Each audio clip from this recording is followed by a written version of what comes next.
अहो, आज शाळेमध्ये सामायिक परीक्षा, वार्षिक परीक्षा असते. ती परीक्षा दिल्याशिवाय पुढच्या वर्गात पोरग जातं का हो?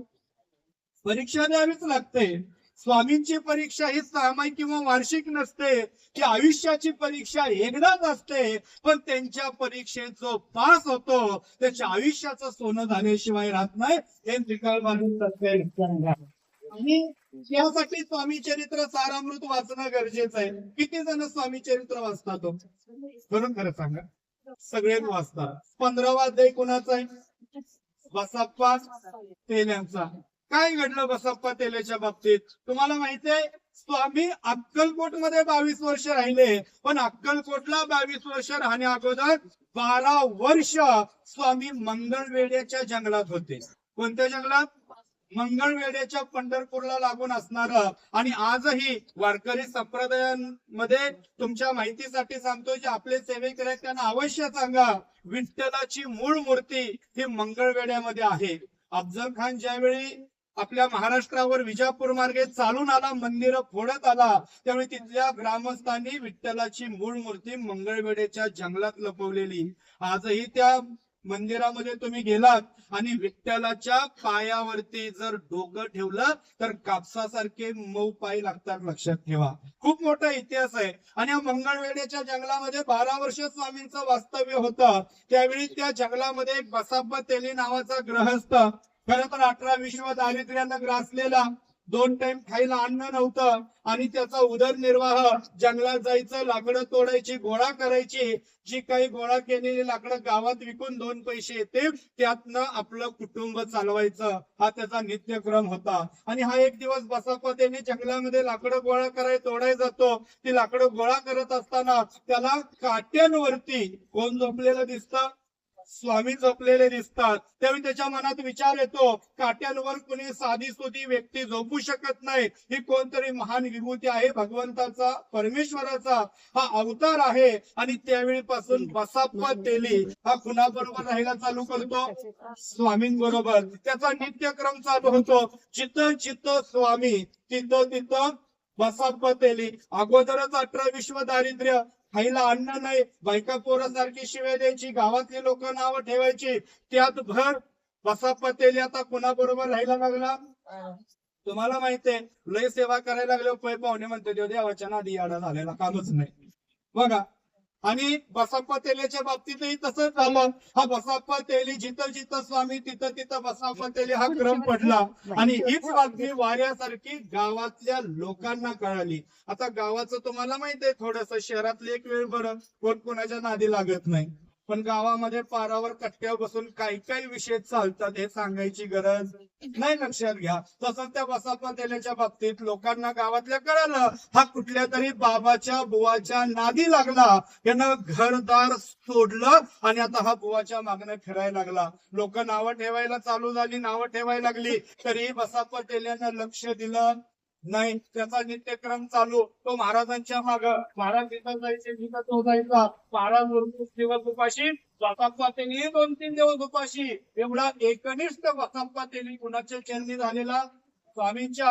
त्यांच्या मनानं ठरवलेलं आता राहिलेलं सगळं आयुष्य हे कुणाच्या चरणी समर्पित करायचं? स्वामींच्या चरणी. महाराज सुद्धा त्याची परीक्षा बघतात. 9-10 महिने निघून जातात आणि स्वामींनी या 9-10 महिन्यामध्ये त्याची एवढी एवढी एवढी परीक्षा बघितली. स्वामींना वाटतं याला पाठीमागं बायका मुलं आहेत, याचा कुठेतरी भोग आणि प्रारब्ध आता संपवलं पाहिजे. म्हणून महाराज त्याची अंतिम परीक्षा घेतात आणि परीक्षा घेण्यासाठी जागा निवडतात. घनदाट जंगल. लक्षात ठेवा. आणि दिवस असतो अमावस्येचा. इथं आम्हाला अजून एक इतिहास सांगतो. छत्रपती शिवाजी महाराजांच्या सगळ्या लढाया कोणत्या रात्री झाल्या?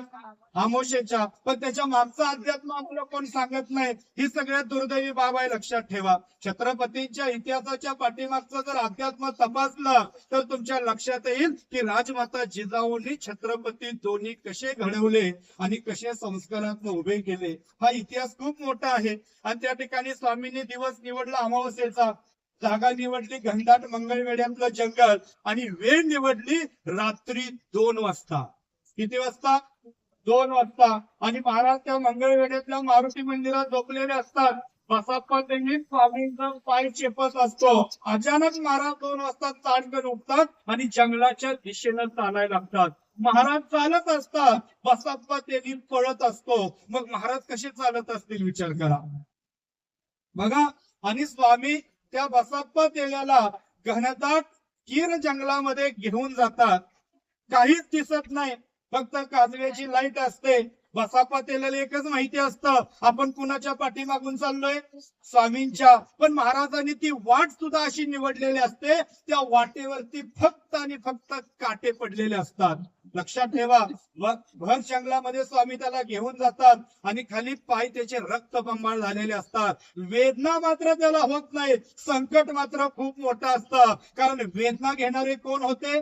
स्वामी होते. त्याला भर जंगलामध्ये महाराज घेऊन जातात आणि त्या भर जंगलामध्ये त्या ठिकाणी नेल्यानंतर महाराज एका ठिकाणी थांबतात. कमरेवरती हात ठेवून बसाप्पा तेल्याला विठ्ठलाच्या रूपात दर्शन देतात. तो पूर्ण त्या ठिकाणी घामाघूम झालेला असतो आणि तेवढ्यात महाराज त्या ठिकाणी असंख्य साप, असंख्य सर्प निर्माण करतात. आता त्यात मण्यार आहे, येरुळा आहे का कुठला आहे त्याला काय माहिती असतं का? बघा, असंख्य सर्प निर्माण केल्यानंतर स्वामी बसाप्पा तेल्याला म्हणतात, अरे जेवढे पाहिजे तेवढे घे, आज तुझं भाग्य उजळलेलं आहे. बसाप्पा तेली लटा लटा लटा कापत असतो, घामाघूम झालेला असतो, त्याची आंघोळ झालेली असते. 9-10 महिने या बाबाच्या मागे फिरलो, बरं या अमावस्या दिवशीच बाबा मला जंगलात घेऊन आला. बरं घेऊन आला ते आला, तेवढं साप तयार केलं, वर्ण म्हणतोय जेवढे पाहिजे तेवढे घे, तुझं भाग्य उजाळलंय. मला सांगा, एकदा जर आता एखादा आणून ठेवला तर काय करशील? अहो हा या जाळ्या पण कमी पडतील, लावाव्या लागतील. लक्षात घ्या. पण बसाप्पा तेल्याचं मन विचार करतं, आज्ञा कुणाची आहे? स्वामींची. दुसरं मन सांगतं, बर स्वामींनी सर्प घ्यायला सांगितलंय, मी घेतला. तो घेतल्यानंतर तो मला चावला आणि मला चावल्यानंतर मी जर मेलो तर माझ्या बायका पोरांचा सांभाळ कोण करणार? हा विचार एक त्याच्या मनामध्ये येतो. पण दुसरं मन सांगतं, आज्ञा कुणाची आहे? स्वामींची. मृत्यू आला तरी तो कुणाच्या आशीर्वादानं? स्वामींच्या आशीर्वादानं. मग तो त्या ठिकाणी दुसरं मन त्याचं जे साक्ष देतात त्या स्वामींच्या आहे, तो कसलाही विचार करत नाही.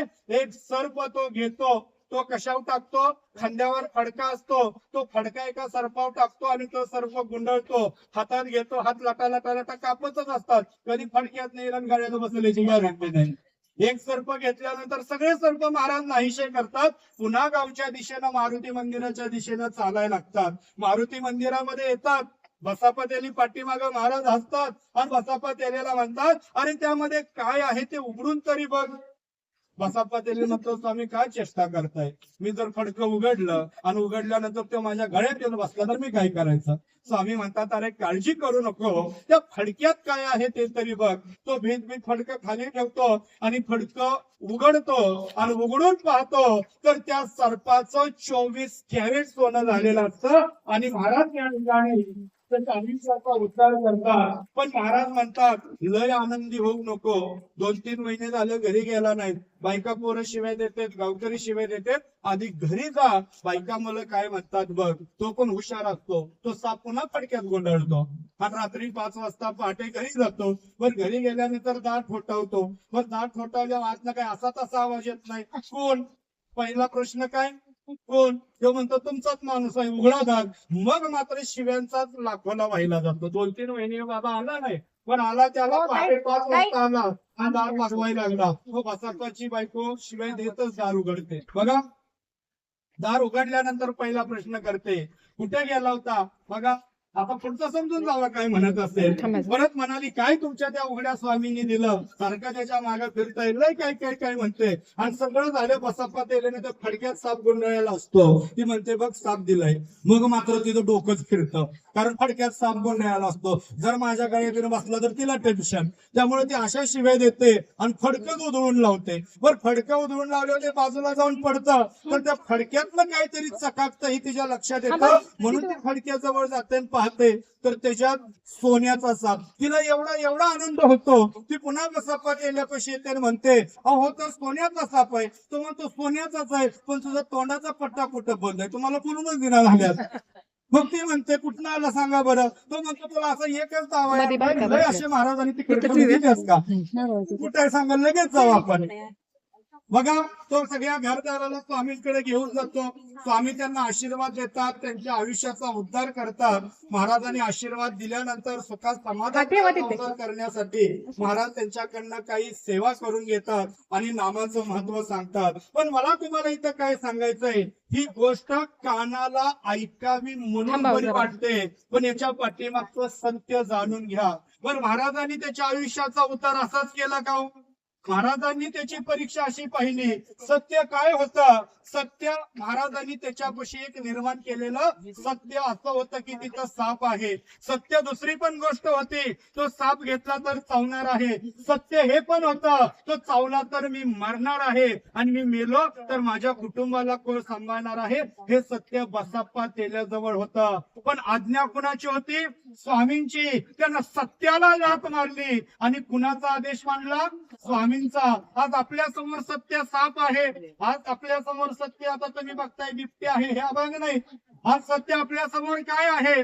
प्रश्न, समस्या, दुःख, दैन्य, दारिद्र्य, अनेक प्रकारची संकट आपल्या समोर आहेत. त्या संकटांना लाथ मारून जर तुम्ही स्वामींच्या दरबारात आला, स्वामींची सेवा केली, तर बसाप्पा तेल्यासारखं तुमच्याही आयुष्याचं सोनं झाल्याशिवाय राहणार नाही. एवढी ताकद स्वामींच्या आशीर्वादाने.